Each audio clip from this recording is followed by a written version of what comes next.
Well, thousands of miles from the Middle East, university protests in the US descended into violence as pro-Palestinian and pro-Israeli movements clashed.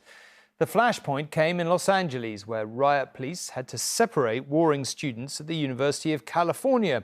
And across America, law enforcement authorities moved to break up other defiant encampments. But they have far from quelled the anger, and the standoffs continue at this very moment.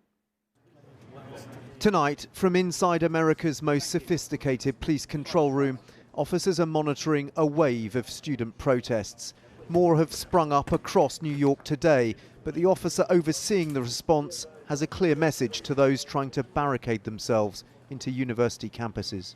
This department does protect the fundamental right to protest. However, what I would say to the protesters, what I would say to the agitators, what I would say to the professional agitators, when you take over a New York City building, when you take over an educational institution, and you put these chains on the doors, nothing is going to stop the NYPD from doing what they got to do. He was present as his officers stormed Hamilton Hall at Columbia University last night, arresting almost 300 protesters. Amid angry scenes as students tried to hold their ground. This is where this protest movement started, but after days of warnings, it appears now the crackdown has begun with an extremely robust police response. Hold the line! Hold the line! Those watching the police operation vowing the protests would continue. We're not backing down.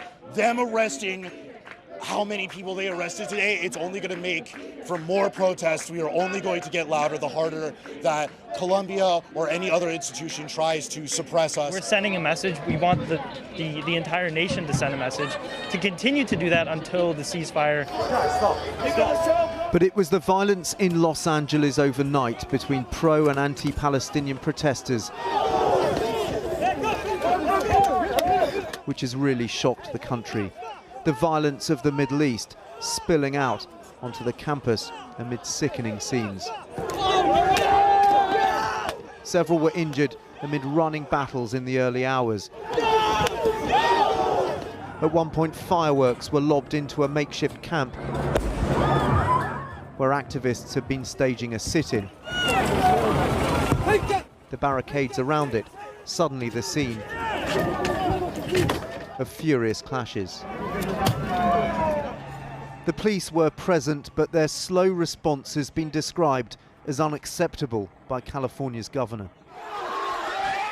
While individual protests are being contained, the movement appears to be spreading. This was the University of Wisconsin this morning. In an election year, these scenes are damaging for President Biden, whose staunch support for Israel is coming at a considerable political cost at home. And Dan is at Fordham University tonight. Dan, it looks like you've had a very lively night and day, but what's the latest there?